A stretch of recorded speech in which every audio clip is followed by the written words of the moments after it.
ایک مرتبہ ایک گاؤں میں سرکار لوگ جب پہلے ہمارے آبا و اجداد کیا کرتے تھے کہ جب پورے دنیا کے ڈاکٹر جواب دے دیتے تھے تو اس کو کہا جاتا تھا کہ اس کو عزا خانے میں لے چلو، اس کی شفا یہی ہے. مطلب پورے دنیا کے ڈاکٹر جواب دے دیں تو شفا عزا خانے میں ڈھونڈی جاتی تھی. اب یہ ہوتا ہے کہ اب عزا خانے میں بھی لوگ ڈرتے ہیں کہ کورونا کہیں نہ ہو جائے. عزا خانے میں بھی لوگ ڈر کے آتے ہیں. نیّر مجیدی صاحب نے 4 مصرے کہے تھے، میں پڑھ رہا ہوں کہ ایک جگہ پہ ایک گاؤں کا نام نہیں لوں گا، مائک چل رہا ہے، کیمرہ ہے، اور میں گاؤں کا نام نہیں لوں گا، ان صاحب کا بھی نام جانتا ہوں. تو پر سال محرم میں وہ جب مجلسوں میں جاتے تھے تو جہاں بیٹھتے تھے وہاں سینیٹائز کرتے تھے پہلے، اور اس کے گھر پہ جاتے تھے تو سینیٹائزر سے ہاتھ دھوتے تھے، اور انہی کو کورونا ہوا پورے گاؤں. اب شعر پڑھ رہا ہوں، رجس آ سکتا نہیں فرش عزا تک نیّر، رجس آ سکتا نہیں فرش عزا تک نیّر، ملکہ آئے تطہیر یہاں بیٹھی ہے، باپ بھی آئے کورونا کا تو کیا کر لے گا، مادر حضرت شبیر یہاں بیٹھی ہے.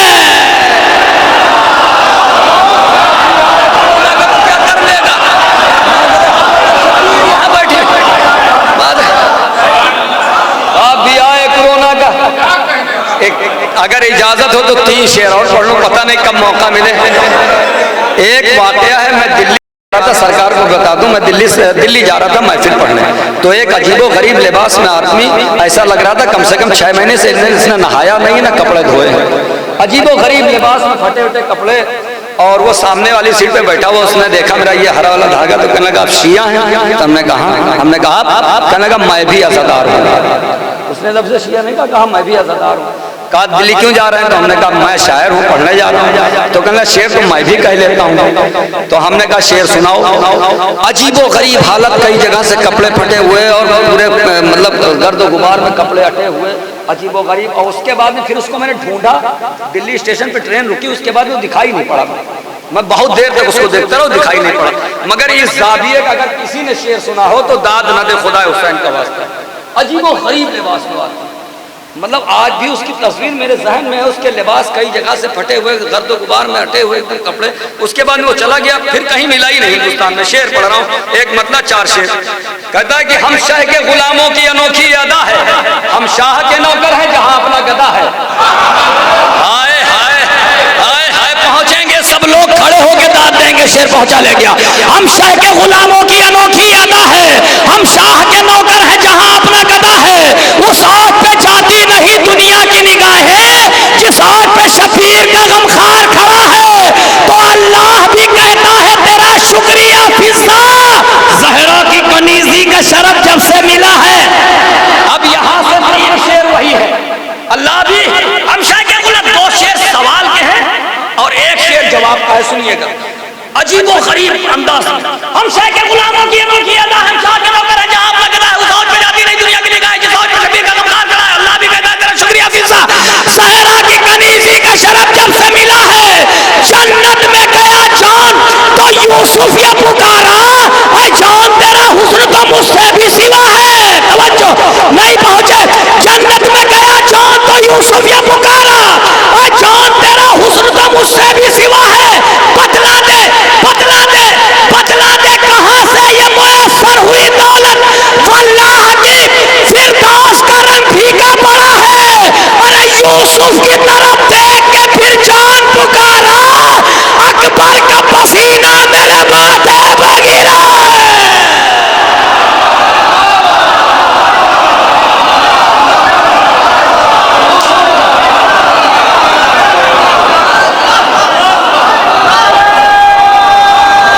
یوسف کی طرف دیکھ کے پھر جان پکارا، اکبر کا پسینہ میرے ماتھے پر گرا. آئیے حضرات، خطیب انقلاب ایک ایسی شخصیت کہ جو پوری دنیا میں محتاج تعارف نہیں ہے. اللہ ایک وقت میں کسی کو ایک فن دیتا ہے، مگر جس پر پروردگار بہت مہربان ہوتا ہے تمام فن سے نواز دیتا ہے. بہت سے شعر ان کے جو ناظموں نے پڑھے ہیں کہ ہاتھ بڑھا کر چھو سکتا تھا عرش کا تارا، میں چھو سکتا تھا عرش کا تارا، لیکن کیوں چھوتا اس کو جب بلوا لیتا ہوں اپنے در پر میں۔ تمام شعروں کے خالق ہیں علی جناب مولانا عباس ارشاد صاحب قبلہ خطیب انقلاب تشریف لا رہے ہیں، نعرے صلوات سے استقبال کریں۔ عجب نہیں کہ ایسے وقت کے لیے علامہ اقبال نے کہا ہو کہ ہزاروں سال نرگس اپنی بے نوری پر ہوتی ہے، بڑی مشکل سے ہوتا ہے چمن میں دیدہ ور پیدا۔ علی جناب خطیب انقلاب عباس ارشاد صاحب آپ کو روبرو ہیں، نعرے صلوات سے استقبال کریں۔ فاتحہ۔ بسم اللہ الرحمن الرحیم۔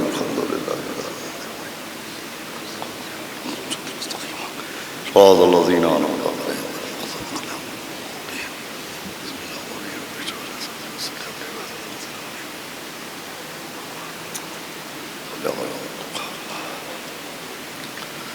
اعوذ باللہ السمیع العلی العظیم من الشیطان اللعین الرجیم، بسم اللہ الرحمن الرحیم، الحمدللہ رب العالمین، الصلاة والسلام علی سیدنا و نبینا و شفیعنا و طبیب قلوبنا مولانا مقتدانا ابی القاسم محمد اللہم صلی اللہ وآلہ الطیبین الطاہرین المعصومین ولعنۃ اللہ علی اعدائہم اجمعین من یومنا ھذا الی یوم الدین۔ اما بعد فقد قال رسول اللہ صلی اللہ علیہ وآلہ وسلم، بسم اللہ الرحمن الرحیم، یا علی انت اخی فی الدنیا والآخرہ۔ صلوات پڑھیں محمد۔ حضرات عزاداران سرکار سید الشہداء اور ماتمداران و سوگواران شہداء کربلا، میں کسی اور مضمون کے تحت گفتگو کرنا چاہتا تھا، مگر منتظمین میں ہمارے جون صاحب نے ایک خواہش ظاہر کی جسے حکم مان کے آپ کے سامنے مولا عباس کے حوالے سے کچھ دیر گفتگو کرنا مقصود ہے۔ چنانچہ اسی نسبت سے میں نے آپ کے سامنے سرکار ختمی مرتبت حضرت رسالت مآب جناب احمد مجتبی حضرت محمد مصطفیٰ صلی اللہ علیہ وسلم جس حدیث مبارکہ کی تلاوت کا شرف حاصل کیا، اس میں پیغمبر نے جناب امیر المومنین علیہ السلام سے مخاطب ہو کے فرمایا کہ اے علی، آپ ہی ہمارے بھائی ہیں اس دنیا میں بھی، اور آپ ہی ہمارے بھائی ہیں آخرت میں۔ دیکھیے، جیسے آیات قرآن کا ایک پس منظر ہوتا ہے کہ یہ آیت کہاں نازل ہوئی اور کب نازل ہوئی، کن افراد کے لیے نازل ہوئی، کن شخصیتوں کے لیے نازل ہوئی، یہ آیت بشارت بن کے نازل ہوئی یا نظارت بن کے نازل ہوئی، تو ویسے ہی احادیث پیغمبر کا بھی ایک پس منظر ہوتا ہے، ایک بیک گراؤنڈ ہوتا ہے کہ پیغمبر نے یہ حدیث کب بیان کی اور کن افراد کے لیے بیان کی اور کس موقع پر بیان کی۔ چنانچہ یہ حدیث شیعہ اور غیر شیعہ تمام علماء نے اپنی کتابوں میں لکھی کہ جب پیغمبر ہجرت کر کے مکے سے مدینہ تشریف لائے تو اس وقت دو طرح کے مسلمان تھے۔ کچھ وہ تھے جن کو مہاجرین کہا جاتا تھا اور کچھ وہ تھے جنہیں انصار کہا جاتا تھا۔ مہاجرین وہ کہلائے جو مکے سے پیغمبر کے ساتھ ہجرت کر کے مدینے آئے تھے، اور انصار وہ کہلائے جو مدینے کے رہنے والے تھے اور انہوں نے پیغمبر سے دعوی نصرت کیا تھا۔ تو اب یہ مسلمانوں کی دو قسمیں تھیں، کچھ مہاجرین تھے اور کچھ انصار تھے۔ تو پیغمبر نے ایک دن مدینے میں ایک تقریب کا انعقاد کیا، جس تقریب کو تاریخ کی زبان میں عقد مواخات کہتے ہیں، یعنی بھائی چارے کا عقد۔ اور اس میں پیغمبر اسلام نے تمام اپنے اصحاب کو جمع کیا، مہاجرین و انصار کو جمع کیا، اور پھر آپ نے مہاجرین و انصار کو اور تمام اصحاب کو ایک دوسرے کا بھائی بنانا شروع کیا۔ دیکھیں، یہ واقعہ اتنا اہم ہے کہ ملت مسلمہ کے ایک بہت جید عالم جنہیں علامہ شبلی نعمانی کہتے ہیں، انہوں نے اپنی کتاب میں لکھا کہ پیغمبر نے جب عقد مواخات کے موقع پر لوگوں کو ایک دوسرے کا بھائی بنایا تو رسمی طور پر بھائی نہیں بنایا، بلکہ مزاج دیکھ کے بھائی بنایا، طبیعتیں دیکھ کے بھائی بنایا، عادتیں دیکھ کے بھائی بنایا، خصلتیں دیکھ کے بھائی بنایا۔ وہ لکھتے ہیں جو جیسا تھا نبی نے اس کو ویسے ہی کا بھائی بنایا، مومن کو مومن کا بھائی بنایا، بہادر کو بہادر کو بھائی بنایا، سخی کو سخی کا بھائی بنایا۔ جو جیسا تھا نبی نے عادتیں دیکھ کے، خصلتیں دیکھ کے، مزاج دیکھ کے، طور و اطوار دیکھ کے جو جیسا تھا اس کو اسی کا بھائی بنایا۔ اب جب سب ایک دوسرے کے بھائی بن گئے تو اس مجمع میں ایک رہ گئے نبی اور ایک بچ گئے علی۔ اس مجمع میں ایک رہے نبی اور ایک بچے مولا علی۔ تو لوگوں نے کہا یا نبی اللہ، یہ علی کس کے بھائی ہیں؟ ابھی تک پیغمبر نے کسی کو اپنا بھائی نہیں بنایا، حالانکہ وہ معمولی مجمع نہیں تھا۔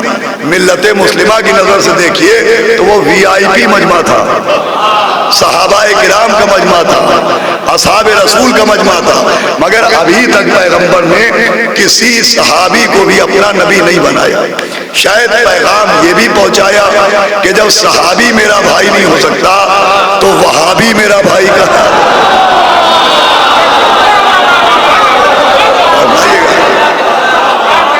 تو جو سنیے یا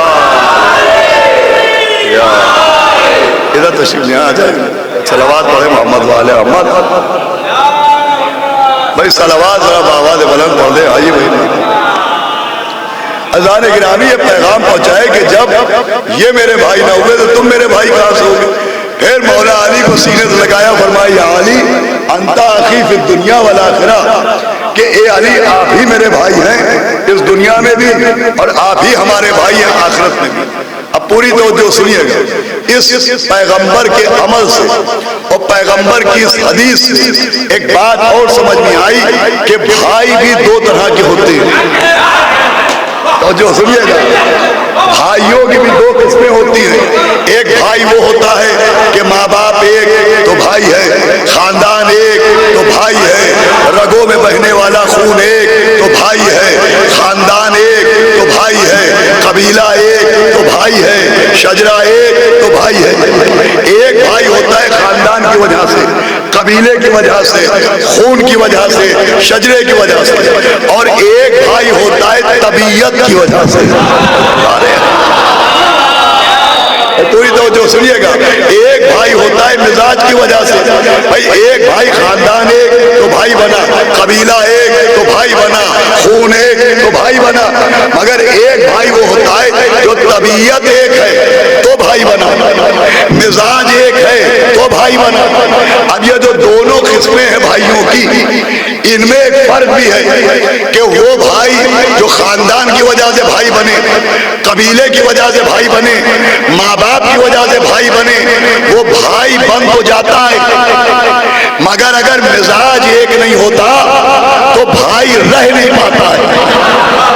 میں بڑی نازک بات کہہ رہا ہوں آپ کی خدمت میں، بھائی وہ بھائی جو خاندان کی وجہ سے، ماں باپ کی وجہ سے بھائی بنے، وہ بھائی بن تو جاتا ہے، لیکن اگر مزاج ایک نہیں ہوتا تو وہ بھائی رہ نہیں پاتا۔ آپ مجھ سے دلیل پوچھئے، میں آپ کو واقعات قرآن سناؤں کہ دنیا کے سب سے پہلے بھائی حابیل و قابیل، میرے ساتھ رہیے گا، حابیل و قابیل دونوں کے ماں باپ ایک، شجرہ ایک، خاندان ایک، رگوں میں بہنے والا خون ایک، جس آنگن میں پلے وہ آنگن ایک، جس گود کے جھولے میں جھولے وہ جھولا ایک، ماحول ایک، تربیت ایک، مربی ایک، لیکن مزاج ایک نہیں تھا۔ بھائی مزاج نے قابیل کو بھائی نہیں رہنے دیا، خاندان نے قابیل کو بھائی بنایا، لیکن مزاج نے قابیل کو بھائی کا قاتل بنا دیا۔ بھائی پوری توجہ سنیے گا، مزاج نے قابیل کو بھائی کا قاتل بنا دیا۔ اب شریعت دو گواہیاں مانگتی ہے، دونوں گواہیاں موجود ہیں. پہلی گواہی قابیل سے ملی اور دوسری گواہی یوسف کے بھائیوں سے ملی. بیٹا میرے ساتھ رہیے گا. وہاں بھی خاندان ایک ہے, وہاں بھی شجرہ ایک ہے, مائیں الگ الگ تھیں مگر باپ تو سب کے ایک تھے. وہاں یوسف کے بھائیوں کو خاندان نے بھائی بنایا مگر مزاج نے, دیکھیں میں کہاں لے جا رہا ہوں, حاسد بنا دیا. اب ایک بھائیوں کی فہرست یہ ہے, ایک بھائیوں کی لسٹ یہ ہے جس میں حابیل و قابیل جیسے بھائی, جس میں یوسف اور ان کے بھائیوں جیسے بھائی. اب ایک فہرست اور سناتا ہوں جس میں یحییٰ اور عیسیٰ جیسے بھائی, موسیٰ و ہارون جیسے بھائی, نبی اور علی جیسے بھائی, حسین و عباس.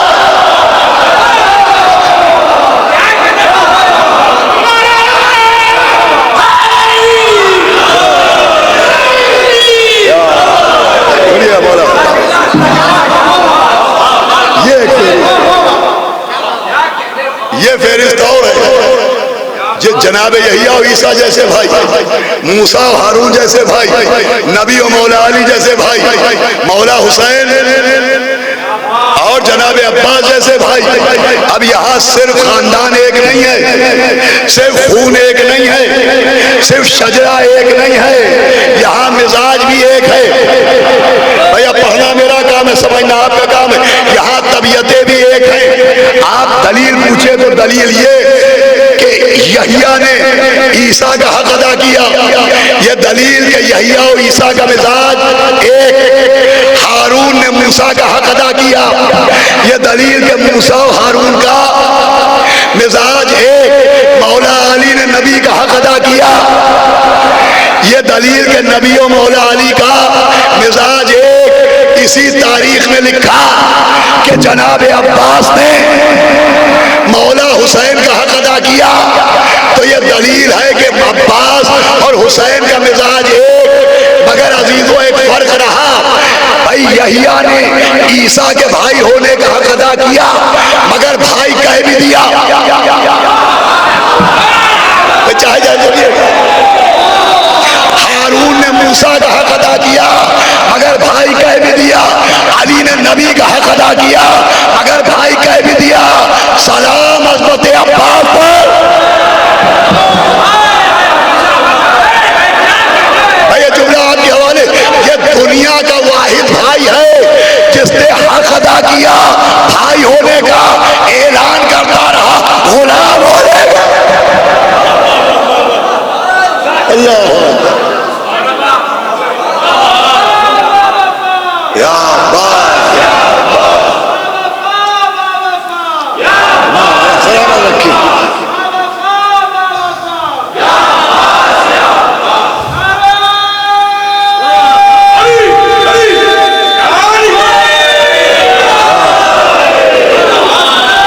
اللہ مولا سلامت رکھے. دیکھیے اصل فضائل تو وہی ہوتے ہیں کہ زبان سے دانت بعد میں نکلے, آنکھوں سے آنسو پہلے نکلے. سنیے گا, میں مصائب کے سینے سے آپ کو فضائل تک پہنچا رہا ہوں. ایسا بھائی دنیا میں وہ ترازو بنی نہیں جو نالین عباس کا وزن بتا سکے. ایسا بھائی کہ حق ادا کیا بھائی ہونے کا اور اعلان کرتے رہے غلام ہونے کا. اب فارسی کا لفظ اور عربی کے الفاظ میں ہماری زبان میں بڑا فرق ہوتا ہے. وہاں ایک ایک لفظ کے کئی کئی معنی ہوتے ہیں. عربی زبان میں غلام کو عبد بھی کہتے ہیں. عربی زبان میں عبد کا مطلب غلام بھی ہوتا ہے. یہاں مولا حسین چاہ رہے ہیں کہ عباس اپنا بھائی کہیں مگر وہ اپنے آپ کو غلام کہہ رہے ہیں. آپ جانتے ہیں یہ مزاج عباس کیا ہے؟ آپ کو معلوم ہے یہ مزاج کیا ہے؟ یہ مزاج یہ ہے کہ جب نبی معراج پر پہنچے اور اللہ نے کہا میرے حبیب کوئی خواہش ہے, کوئی تمنا ہے, کوئی طلب ہے, تو کہا ہاں پالنے والے ایک خواہش ہے. کہ وہ خواہش کیا ہے؟ کہ وہ خواہش یہ ہے کہ تو مجھے اپنا عبد کہہ دے. بھائی پڑھنا میرا کام ہے. تو مجھے اپنا عبد کہہ دے. یہ جو ہم نبی کی گواہی دیتے ہیں اشہد ان محمدن عبدہ و رسولہ، یہ لفظ عبد وہاں سے آیا ہے. بھائی عبد ہونا نبی کی فضیلت کی حق نہیں ہے، یہ نبی کی پسند ہے.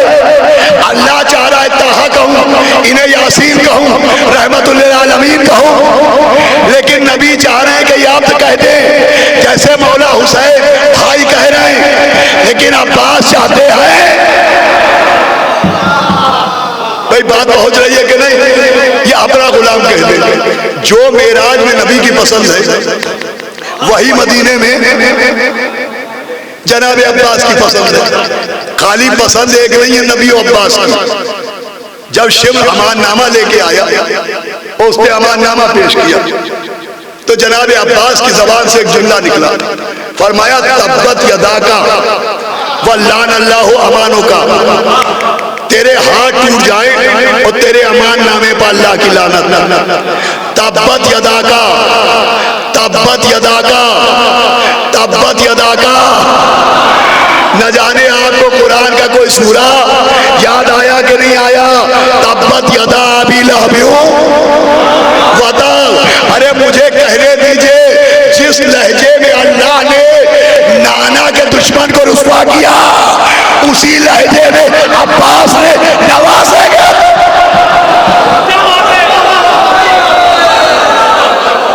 ایک صلوات تو پڑھے محمد والے محمد.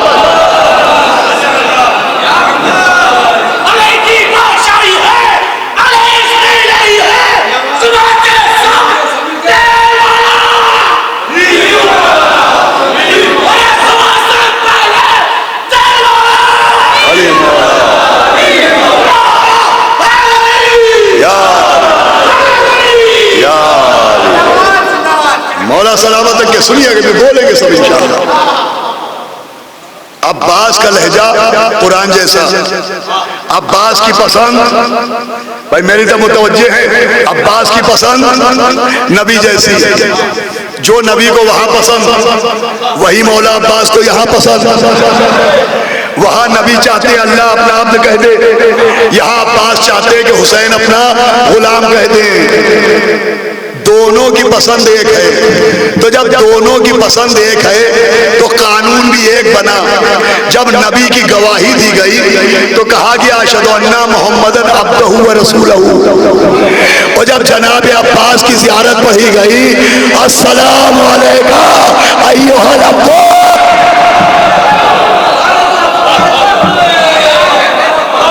صلوات پڑھے محمد وعلی محمد.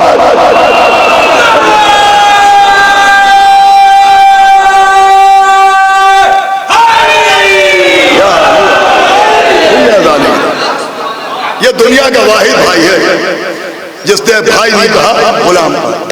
حال جزاء الاحسان الا الاحسان. احسان کا بدلہ احسان ہوتا ہے. جناب سیدہ نے بھی طے کیا ہوگا کہ ٹھیک ہے تم حسین کو اپنا بھائی نہیں کہتے، میں تمہیں اپنا بیٹا کہہ دے رہی ہوں. بھائی پڑھنا میرا کام ہے، سمجھنا آپ کا کام ہے. میں تمہیں اپنا بیٹا کہہ رہی ہوں. عباس میرا بیٹا، عباس میرا بیٹا. کس سیدہ نے کہا؟ اس نے کہا کہ جب جبریل نے پوچھا یا رب ومن تحت الکساء، چادر کے نیچے کون ہے؟ جبریل پوچھ رہا ہے کون جبریل؟ سیدہ کی چکی چلانے والا، حسین کا جھولا جھلانے والا، روٹی پر سورہ پہنچانے والا، انگوٹھی پر آیت لانے والا، لا فتح کے نعرے لگانے والا، غدیر میں مسکرا مسکرا کے منافق کا کلیجہ کھانے والا. وہ پوچھا یا رب ومن تحت الکساء، چادر کے نیچے کون ہے؟ آواز آئی ہم اہل بیت النبوہ ومادن الرسالہ وہم فاطمہ وابوہا وبالوہا وبنوہا. کون ہے چادر کے نیچے؟ اہل بیت. اہل بیت کون ہے؟ بھئی اگر یہ بات نہ پہنچی تو میری محنت حقارت. کون اہل بیت؟ کا فاطمہ کے بابا، فاطمہ کے شوہر، فاطمہ کے بیٹے. سمجھایا چادر شرط اہل بیت نہیں ہے، فاطمہ شرط اہل بیت. ارے میں سنیے میں کیا حال کر رہا ہوں. شرط اہل بیت نہیں ہے، فاطمہ شرط اہل بیت ہے۔ کون اہل بیت ہوگا؟ جو فاطمہ کا بابا ہوگا۔ کون اہل بیت ہوگا؟ جو فاطمہ کا شوہر ہوگا۔ کون اہل بیت ہوگا؟ جو فاطمہ کا بیٹا، جو فاطمہ کا بیٹا، ارے پہنچ نہیں رہی ہے میری بات، جو فاطمہ کا بیٹا، جو بھی فاطمہ کا بیٹا، جو بھی فاطمہ کا بیٹا جسے تاریخ کہے یہ فاطمہ کے بیٹے، وہ بھی اہل بیت، جسے فاطمہ کا عباس ہے۔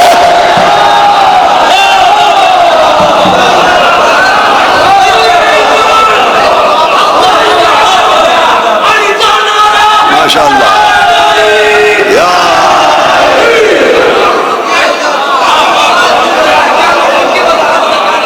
جسے بی بی فاطمہ کہتے عباس میرا بیٹا۔ اب ایک طبقہ کہتا ہے صاحب یہ تو ایک خواب کی بات ہے، خواب کی، دیکھیے گا ظاہر کہ صاحب یہ تو ایک خواب کی بات ہے۔ جناب سیدہ ایک عالم کے خواب میں آئی تھی، ایک عالم دین سے خواب میں کہا تھا، یہ کوئی سند تھوڑی ہے، یہ کوئی دلیل تھوڑی ہے، وہ تو خواب میں آئی تھی۔ خواب کی کیا حیثیت ہے؟ ارے خواب کی کوئی حیثیت نہ ہوتی تو بقرعید کے مہینے میں آپ کے ہاتھ میں بکرے کی رسی نہ ہوتی۔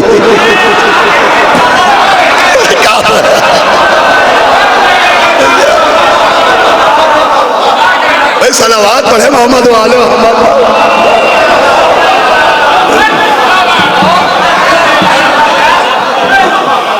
بھائی ایک طبقہ ہے جو عزاداری کے لیے بھی کہ صاحب یہ کوئی عزاداری ہے، خواب میں علم دیکھا، علم سجا لیا، خواب میں مجلس دیکھی، مجلس کر لی۔ خواب کی کیا اہمیت ہے؟ ارے فرعون کو معلوم تھا خواب کی کتنی اہمیت ہے، تبھی خواب دے کے کتنے بچوں کو قتل کروا دیا۔ فرعون جھوٹا تھا مگر خواب جھوٹا نہیں نکلا۔ فرعون جھوٹا تھا مگر خواب جھوٹا نہیں نکلا۔ فرعون جھوٹا تھا، جھوٹے کا خواب سچا نکلا، اس لیے کہ خواب کا تعلق معصوم سے تھا۔ کیا سن رہے ہیں آپ؟ اس کا مطلب جن خوابوں کا تعلق معصوموں سے ہو، اگر جھوٹے بھی دیکھیں تو خواب سچے ہوتے ہیں۔ کیا سن رہے ہیں؟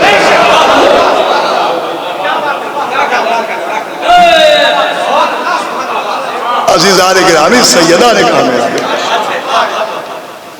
میرا بیٹا جناب عباس تو جناب عباس ہیں، کیا پوچھنا کہ یہ شامل اہل بیت کیسے؟ ارے بیٹا کہہ کے شامل اہل بیت کیا، بیٹا کہہ کے چادر تطہیر کے اندر کیا۔ عباس تو عباس ہے۔ ہم نے دیکھا فارس سے ایک عاشق علی چلا، ہاتھ میں عصائے معرفت تھا، دل میں علی علی کی دھڑکن تھی، چلتا چلتا مولا علی کے قدموں کے آنگن میں بیٹھ گیا۔ آواز آئی منا اہل البیت، ہم وہی سے سمجھے، ہم وہی سے سمجھے جب علی کے قدموں کے آنگن میں بیٹھنے والا منا اہل البیت ہے تو علی کی گود کے گلشن میں کھیلنے والا۔ صلوات پڑھے محمد و آل محمد۔ آپ کو بھی سلام ہو۔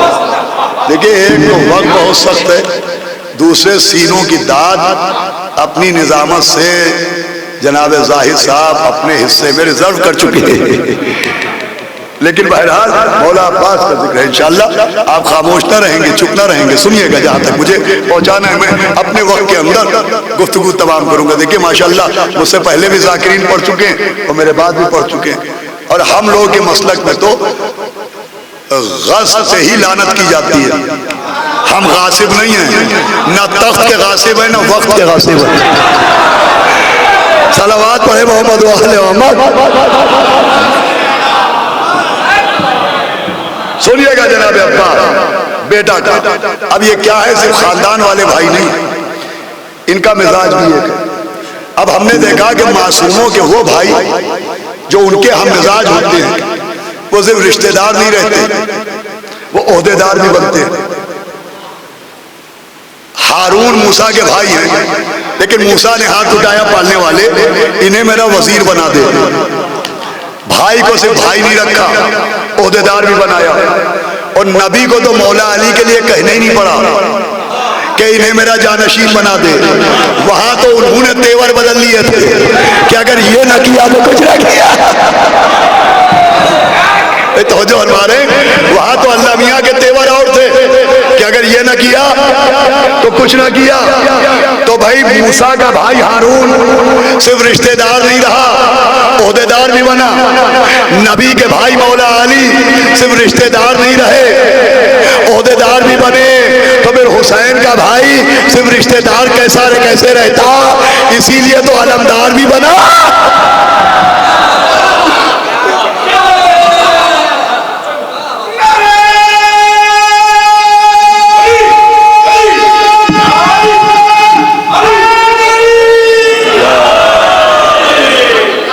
علمدار بھی بنے. اور یہ علمداری بھی ایک عہدہ ہے، جیسے نبوت ایک عہدہ ہے، جیسے رسالت ایک عہدہ ہے، ویسے ہی علمداری بھی ایک عہدہ ہے. علم کی اتنی اہمیت ہے کہ دنیا میں پہلا قتل جناب حابیل کا ہوا، اور پہلی جنگ جناب شیش میں اور قابیل میں ہوئی تھی. اصل میں یہ تھی فرسٹ ورلڈ وار، جسے تاریخ نے اپنے دامن میں جگہ نہیں ہوئی. بھائی فرسٹ ورلڈ وار تو یہی تھی، جناب شیش و قابیل میں ہوئی. اب علامہ نجم الحسن کرانی صاحب نے اپنی کتاب ذکر العباس میں لکھا کہ قابیل چلا جناتوں کے ساتھ اور شیش اقلیت میں تھے. وہ جو چلے تو اللہ نے فرشتوں کو مدد کے لیے بھیجا، مگر جب فرشتے مدد کے لیے آئے تو ہاتھ میں سفید رنگ کے علم لے کے آئے. مدد کے لیے آئے اور علم لے کے آئے، مدد کے لیے آئے اور علم لے کے آئے. سمجھایا گیا، ماضی سنایا گیا، مستقبل سمجھایا گیا کہ جو علمدار ہوتا ہے وہی مددگار ہوتا ہے. میرے ساتھ رہیے گا، جو علمدار ہوتا ہے وہی مددگار ہوتا ہے. اب دو منظر تھے، ایک قاتل کا لشکر، ایک مقتول کے طرفداروں کا لشکر. پہچانا کیسے جائے کہ ظالم کدھر، مظلوم کدھر، محترم کدھر، ملعون کدھر؟ تو علم نہیں رہا، علم علامت بن گیا. وہ ایک قانون بنا کہ علم ظالموں کے قبیلوں میں نہیں ملے گا، مظلوموں کے خانوادوں میں. عزیزو، علم کی تاریخ بڑی پرانی ہے. پھر زمین پر جو علم بنا، آپ نے شاید نہ سنا ہو، اور سنا ہو تو مجھے سے سنا ہو کہ زمین پر پہلا علم اسی نے بنایا جس نے خانہ کعبہ بنایا. جناب ابراہیم نے زمین پر پہلا علم بنایا. وہ آسمان کا علم تھا، زمین پر پہلا علم حضرت ابراہیم نے بنایا. ہاتھ ایک تھا، تعمیریں دو ہوئی. جس ہاتھ سے اللہ کا گھر بنا اسی ہاتھ سے علم بنا. تو اگر عبادت ہوں گے تو دونوں عبادت، اور بدعت ہوں گے. ارے نہ جانے آپ کی توجہ کہاں ہے. ہاتھ ایک تھا اور تعمیریں دو ہوئی. جس سے کعبہ بنا اسی سے علم بنا. تو اگر علم دیکھ کے نکاح ٹوٹتے ہیں تو حاجیوں کے نکاح واپس کہاں آتے ہیں؟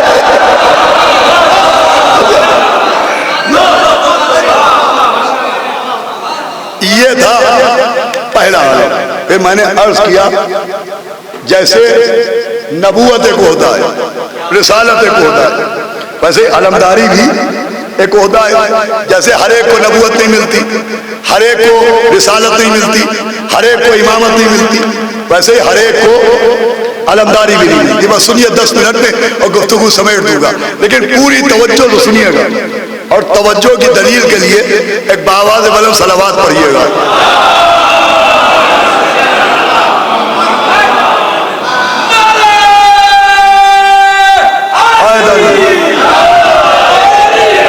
کھانا کھایا ہے لیکن یہ غدیر والے لوگ ہیں، ذوالشیرہ والے تھوڑی ہیں.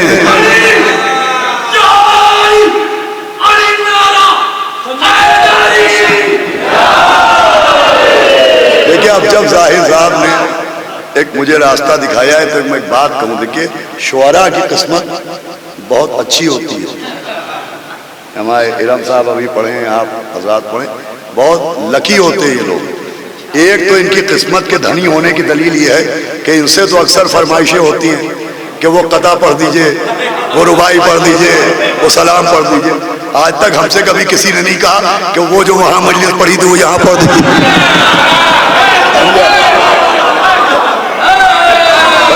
کوئی کہے گا نہیں ہے، ہم ڈھیٹ بن کے خود ہی پڑھ لیا کرتے ہیں. ایک تو یہ. اب مجھے جو پڑھنا ہے وہ یہ کہ وہ افراد جو 60 برس سے زیادہ کے ہیں اگر وہ سبحان اللہ نہ کہیں تو مجھے شکوہ نہیں، وہ نعرہ زور سے نہ لگائیں تو مجھے اعتراض نہیں. اس لیے کہ جو 60 برس سے زیادہ کے ہیں وہ اپنے حصے کی تعریف اپنے زمانے کے مولویوں کو دے چکے ہیں. ہمیں شکوہ ان سے رہے گا جو 20 سال کے ہو کے انکل بنے بیٹھے ہیں.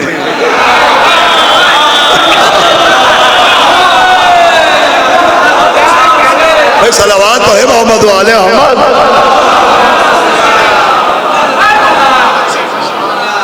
ایک مسئلہ ہم لوگوں کے ساتھ کچھ یہ بھی آتا ہے کہ لکھنؤ میں رہتے ہیں تو اصل لکھنوی تو نہیں ہے لیکن وہاں کی زبان کا اردو کا تھوڑا بہت اثر آ ہی جاتا ہے.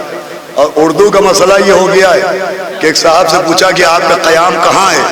وہ کہا میں اکیلے آیا ہوں، قیام صاحب نہیں آئے ہیں. صلوات بھیجے محمد والے محمد. پہلا صلوات بآواز بلند پڑھے.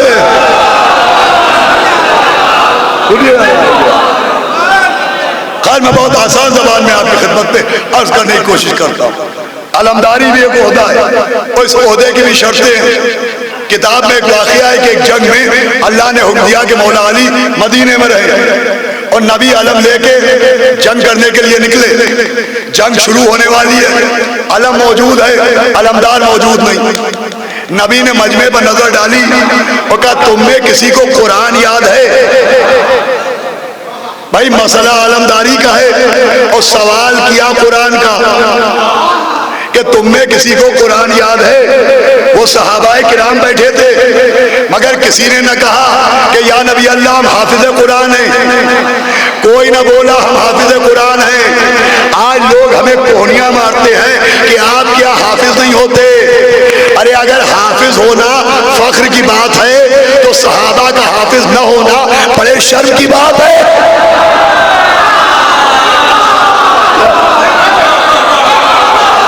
وہ سب چپ بیٹھے رہے، سب خاموش بیٹھے.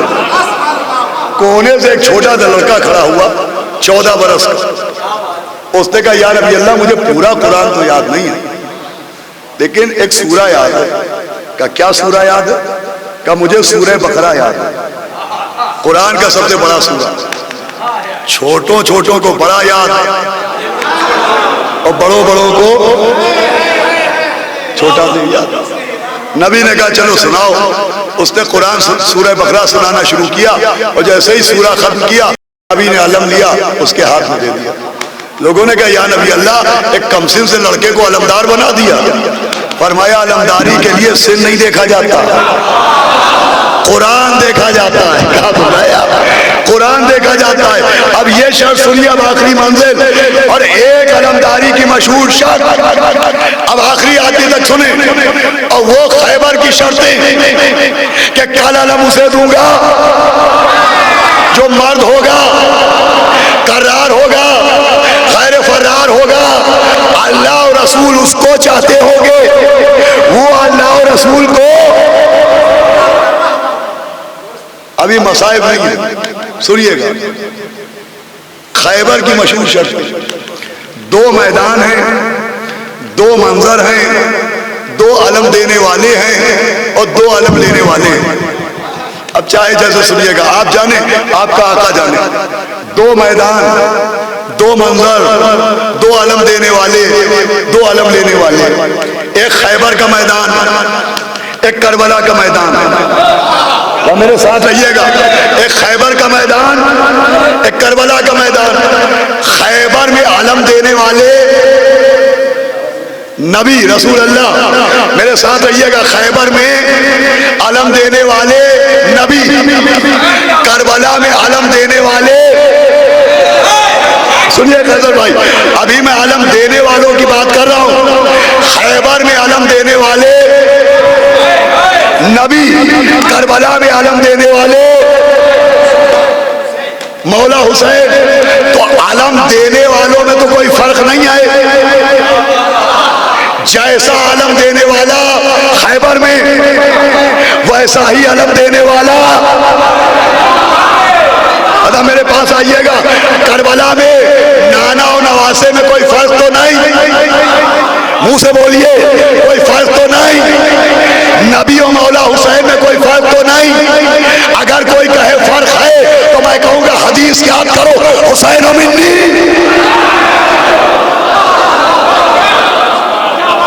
وَأَنَا مِنَ الْحُسَيْنِ۔ جیسا علم دینے والا خیبر میں، ویسا ہی علم دینے والا کربلا۔ تو جب علم دینے والوں میں کوئی فرق نہیں تو ماننا پڑے گا علم پوری طرح بیدار ہو، ماننا پڑے گا جیسا علم لینے والا خیبر میں، ویسا ہی علم لینے والا مولا سلامت کے باہر سے ہمارے بزرگ بدعت دے رہے ہیں، ویسا ہی علم لینے والا کربلا میں، باپ بیٹے میں کوئی فرق نہیں، مولا علی و جناب عباس میں کوئی فرق نہیں۔ آپ کہیں گے نہیں، مگر میں کہوں گا جی نہیں، ایک فرق یہاں ہے بھائی، خیبر میں باپ کو علم ملا، کربلا میں بیٹے کو علم ملا، خیبر میں مولا علی کو علم ملا، کربلا میں جناب عباس کو علم ملا، مگر ایک فرق ہے، جس مجمع میں علی کو علم ملا وہ مجمع اور جس میں عباس کو علم ملا،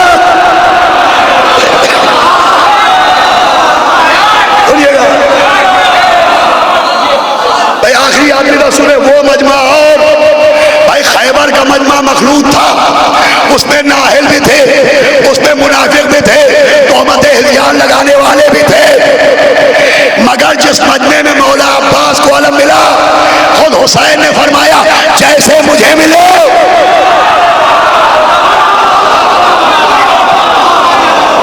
میں دیکھتا ہوں کون خاموش رہتا ہے، جیسے مجھے ملے ویسے میرے نانا کو بھی نہیں ملے۔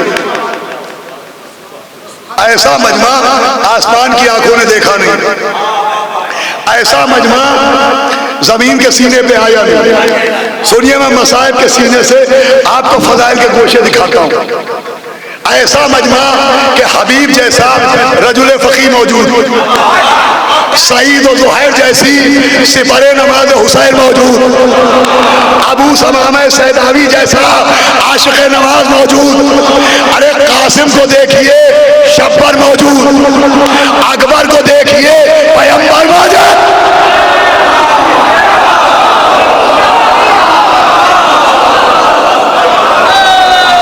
سنیے جملہ تو اب دینے جا رہا ہوں، قاسم کو دیکھیے شبر موجود، اکبر کو دیکھیے پیغمبر موجود، ارے جھولے کو دیکھیے حیدر موجود۔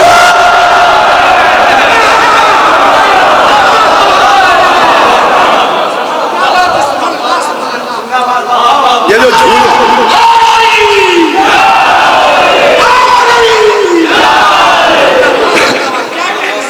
سنیے گا، یہ بھی حیدر ہے، حیدر نام ان کا بھی علی ہے، وہ علی مرتضیٰ ہیں، یہ علی اصغر ہیں۔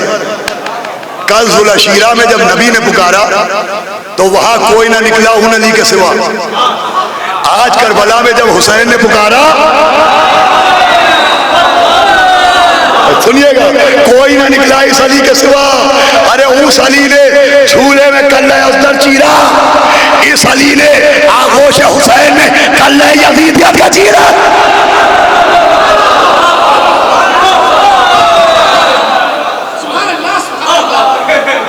اللہ ابھی مصائب ہیں تو نہیں، لیکن آنکھوں میں آنسو آئے تو لاکھوں سلام۔ ایسے مجمع میں سنیے گا جناب عباس کو علم ملا، میں کہوں گا میرے مولا عباس آپ ہی کے تو تمنا ہیں، اے کل ایمان، اے مرد میدان، اے وسیع رسول، اے شوہر بطول، اے جناب امیر، اے مولائے غدیر، اے قطب الاقطاب، اے حبیب الاحباب، اے کتاب مستور، اے صاحب طور، اے آدم کو توبہ سکھانے والے، اے نوح کی کشتی کو چٹکی سے پکڑ کے کنارے پہنچانے والے، اے ابراہیم کو آگ سے بچانے والے، اے موسیٰ کا بازو پکڑ کے دریا پار کرانے والے، اے یعقوب کی آنکھوں کے اندھیرے مکان میں روشنی فرمانے والے، اے یونس کو بطن ماہی کے قید خانے سے نکال لانے والے، اے عیسیٰ کو مردہ زندہ کرنے کا ہنر سکھانے والے، اے میرے مولا آپ اجازت دیں تو میں عرض کروں جس مجمع میں آپ کو علم ملا وہ مجمع ہو، جس نے آپ کے عباس کو علم ملا وہ مجمع ہو۔ میرے مولا مجھے کہنے دیجئے کہ پتھروں کے بیچ میں ہیرے کا چمکنا اور ہے اور ہیروں کے بیچ میں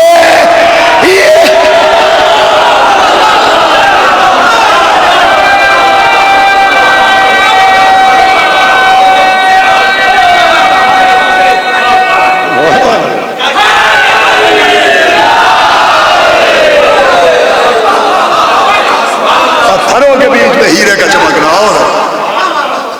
اور ہیروں کے بیچ میں ہیرے کا چمکنا اور سورج ڈوب جائے، اندھیرا ہو جائے، سیاہی کی چادر چھا جائے، شام کا لشکر آ جائے، سورج غروب ہو جائے تو چاند کا نکلنا اور ہے، وہ آفتاب امامت کی گود میں قمر بنی ہاشم بننا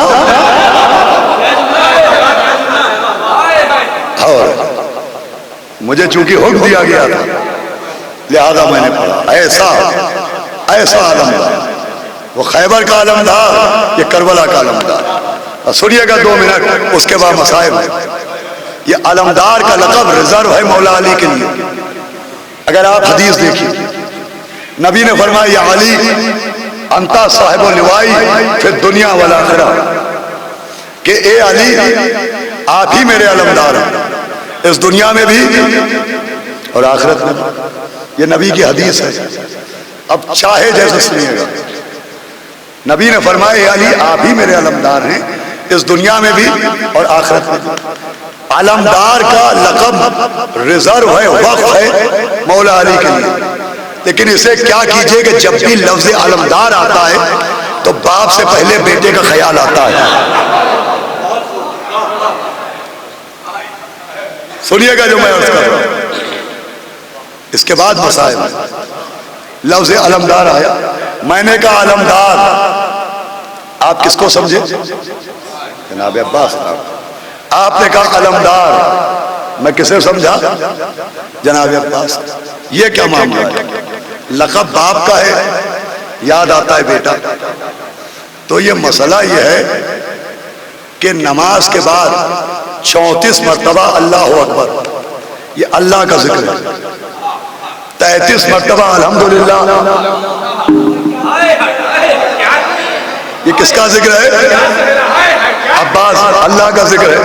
33 مرتبہ الحمدللہ، یہ کس کا ذکر ہے؟ اللہ کا ذکر ہے۔ یہ اللہ کا ذکر ایک دھاگے میں پرویا گیا اور وہ دھاگا غلاف بن کے دست سیدہ کے کعبے سے مس ہو گیا۔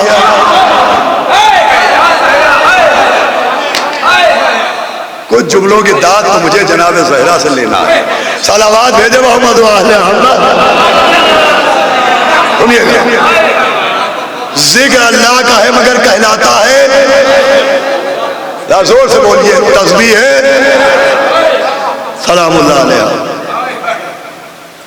اللہ کا ذکر اللہ کا نہیں کہلاتا۔ میں پڑھ رہا ہوں اللہ اکبر اللہ اکبر، آپ سے کوئی پوچھے یہ کیا پڑھ رہے ہیں، آپ کیا کہتے ہیں؟ اللہ کا ذکر کر رہے ہیں۔ کیا تسبیح ہے زہرا پڑھ رہے ہیں، تسبیح ہے سیدہ پڑھ رہے ہیں۔ صلوات پڑھے محمد و آل محمد۔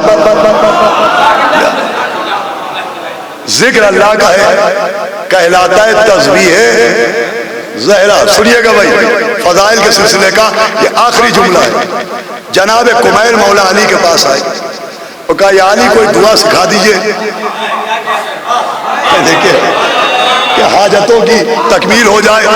مولا نے کہا یاد کرو ایک دعا تعلیم کی، دعا مولا علی کی یہ کہلاتی ہے دعائے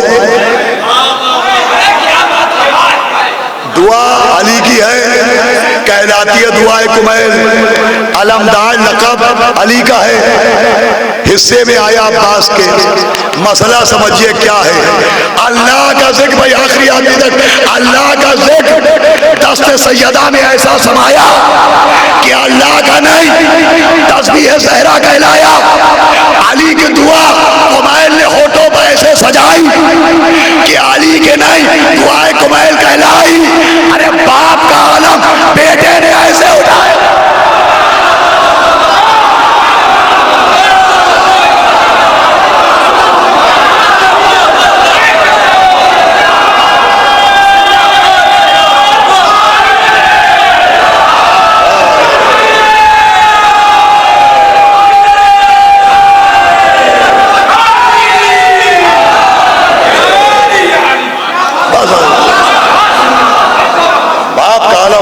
ایسے اٹھایا کہ علمدار کا لقب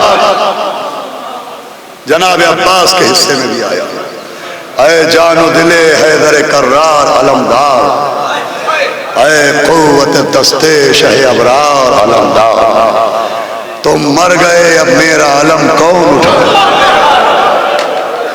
اب کس کو کروں، اب کس کو کروں فوج کا سردار علمدار، دکھلا دو پھر ایک بار مجھے چاند سی صورت، دکھلا دو پھر ایک بار مجھے چاند سی صورت، مرتا ہے تیرا طالب دیدار علم، جب تک صف ماتم میری دنیا میں بچھے گی، روئیں گے تجھے میرے عزادار۔ بس عزیزو، مولا سلامت رکھے تمام فرش عزا بچھانے والوں کو، فرش عزا پانے والوں کو، تمام ماتم کرنے والوں کو۔ یہ عجیب ذکر ہے، دیکھیں سب سے زیادہ جو گریہ ہوتا ہے وہ مولا عباس کے نام تو ہوتا ہے۔ ابھی میں جب مجلس کے لیے چلا تو میرے ذہن میں ممبر سے عرض کر رہا ہوں کچھ اور مضمون تھا، لیکن راستے میں جون صاحب نے کہا کہ جناب عباس کے فضائل پڑھیے اور جناب عباس کے مسائل۔ کیا معاملہ ہے، اتنی عقیدت مولا عباس سے، ہم کو یاد ہے اچھی طرح، ہم بچپن میں ہم سے مراد آپ ہم سب بیمار پڑتے ہیں، یوں ہماری ماں بہنوں کی عادت ہے اور ہماری بھی عادت ہے کہ ٹھوکر لگی یا علی مدد، اٹھنے لگے یا علی مدد، لیکن جب کوئی بہت بڑی مصیبت ہوتی ہے تو ہماری ماں بہنیں سیدھی جناب عباس کے درگاہ میں جاتی ہیں، عباس کٹے شانوں کا اعجاز دکھا دو، عباس سکینہ کا واسطہ۔ تو خالی بات یہیں تک نہیں ہے، جناب حبیب ابن مظاہر مولا حسین کے بچپن کے دوست، یہ تو سب کو معلوم ہے، بہت سے لوگ جانتے ہوں گے، ماشاءاللہ پڑھے لکھے لوگ، اپنے بچوں کے لیے پڑھتا ہوں، مولا عباس کے بھی بچپن کے ایک دوست تھے جن کا نام تھا جناب ابراہیم ابن مالک اشتر، مولا علی کے صحابی مالک اشتر کے بیٹے جناب ابراہیم ابن مالک اشتر۔ جناب مختار نے جو انتقام لیا، اگر ابراہیم ابن مالک اشتر ساتھ نہ ہوتے تو مختار منزل تکمیل تک نہ پہنچتا۔ یہ جناب عباس کے بچپن کے دوست تھے۔ جب جناب مختار انتقام لے چکے تو روایت بتاتی ہے کہ جناب ابراہیم ابن مالک اشتر کربلا آئے، اب جیسے ہی دور سے زہرا کے بیٹے کی قبر دیکھی، ایک بہادر باپ کا بہادر بیٹا، لیکن کلیجہ ٹکڑے ٹکڑے ہو گیا، گھوڑے سے کودے اور امام حسین کی قبر پر پہنچے، امامے کو پھینک دیا اور کہا فرزند رسول تمہارے لیے تو جنت سے کپڑے آئے تھے، میں نے سنا تمہارا کرتا لوٹ لیا گیا، اب بے پناہ گریا۔ اور پھر جو سب سے پہلے روزے کی بنیاد ڈالی ہے، امام حسین کے روزے کی بنیاد وہ جناب ابراہیم ابن مالک اشتر نے ڈالی۔ دھوپ بہت تیز تھی، ابراہیم ابن مالک اشتر نے 4 بانس لیے اور وہ 4 بانس کھمبوں کی طرح قبر کے چاروں طرف لگائے اور کھجور کے پتوں کا سائبان کیا تاکہ فرزند رسول کی قبر دھوپ میں تپنے نہ پائے۔ میں کہوں گا ابراہیم ابن مالک کر کبھی ام رباب کے دل سے بھی پوچھ لو اللہ، جو کبھی سائے میں نہیں بڑھتی اللہ، خوب روئے مولا حسین کی خبر پر، گریبان چاک کیا، تماچے مارے، کچھ دیر بے ہوش بھی ہوئے، اس کے بعد اٹھے، نہر کی طرف نظر ڈالی، دیکھا بچپن کا دوست ہو رہا ہے، تو لکھا ہے ابراہیم ابن مالک کے اشتر کی آنکھ میں آنسو نہیں آئے، آنکھیں سرخ ہو گئی، چہرے پر جلال آیا، دوڑتے ہوئے قبر عباس پر آئے، جملہ سنیے گا، اور جناب عباس کی قبر کی مٹی کو ایسے پکڑا جیسے جناب عباس کی کلائی کو ہاتھ میں پکڑے، اور کہا کہ سنو علی کی تمنا سنو، قمر بنی ہاشم سنو، علمدار لشکر حسینی سنو، میرے علاوہ تم سے کوئی ایسے بات نہیں کر سکتا، میں تمہارا بچپن کا دوست ہوں، میں دوستی کے حق کے تحت میں تم سے کچھ پوچھنے آیا ہوں، میں رونے نہیں آیا ہوں، میں پوچھنے آیا ہوں کہ زہرا کا گھر اجڑ گیا، تم نے تلوار کیوں نہ نکالی؟ اللہ اکبر، سنیے گا، ماشاءاللہ ماشاءاللہ، یہی طریقہ ہے، سر و سینہ پیٹ کے ماتم کر کے رونا چاہیے۔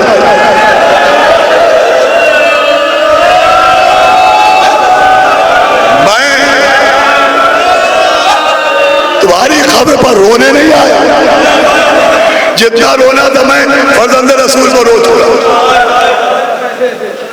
ہم اور تم جنگ صفین میں ایک خیمے میں رہتے تھے عباس، ہم ساتھ دعائیں پڑھتے تھے عباس، مدینے کی گلیوں میں، کوفے کی گلیوں میں ہم تم ایک ساتھ گھومتے تھے عباس، کیا کسی کی مجال کہ تم سے ایسے بات کرے؟ لیکن معاف کرنا میرے دوست، میرا کلیجہ ٹکڑے ٹکڑے ہو رہا، میں تم سے پوچھنے آیا ہوں کہ تم نے جنگ کیوں نہیں کی، تم نے تلوار کیوں نہ نکالی؟ سنیے گا، جیسے ہی جناب ابراہیم نے پوچھا قبر عباس ہلی، آواز آئی ابراہیم ارے تم نے آنے میں بڑی دیر کر دی، ارے کاش عاشور کو آ جاتے اور میرے آقا سے مجھے اجازت دلوا دیتے، نہ اکبر کے سینے میں نیزہ لگتا، نہ اصغر کے گلے پر تیر پڑتا، نہ سید کے گلے پر خنجر چلتا، نہ سیداریوں کے ماشاءاللہ ماشاءاللہ۔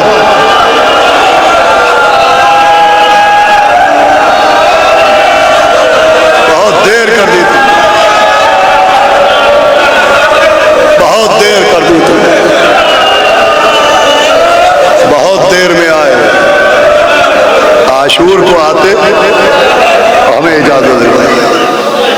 دیکھیے میں کوئی مصائب نہیں پڑھوں گا، 3-4 منٹ میں مجلس تمام ہو جائے گی۔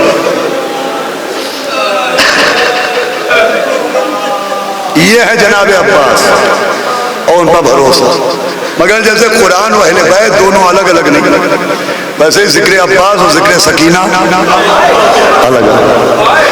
اگر آپ کو کبھی کوئی مجلس سننے کو نہ ملے، موبائل میں بیلنس نہ ہو کہ یوٹیوب پر سن لے، گھر میں مجلس کی کتاب نہ ہو جو پڑھ کے رو لے، کوئی ذاکر نہ ملے، تو عزا خانے میں جائیے اور ایسا علم جس پہ مشکیزہ بندھا ہو،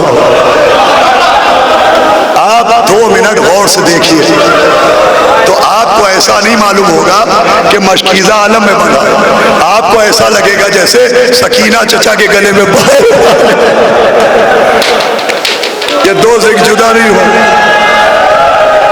لیکن میں سخت مصائب کم پڑھتا ہوں، لیکن وہ رونے کے لیے نہیں ہوتے، وہ مر جانے کے لیے ہوتے۔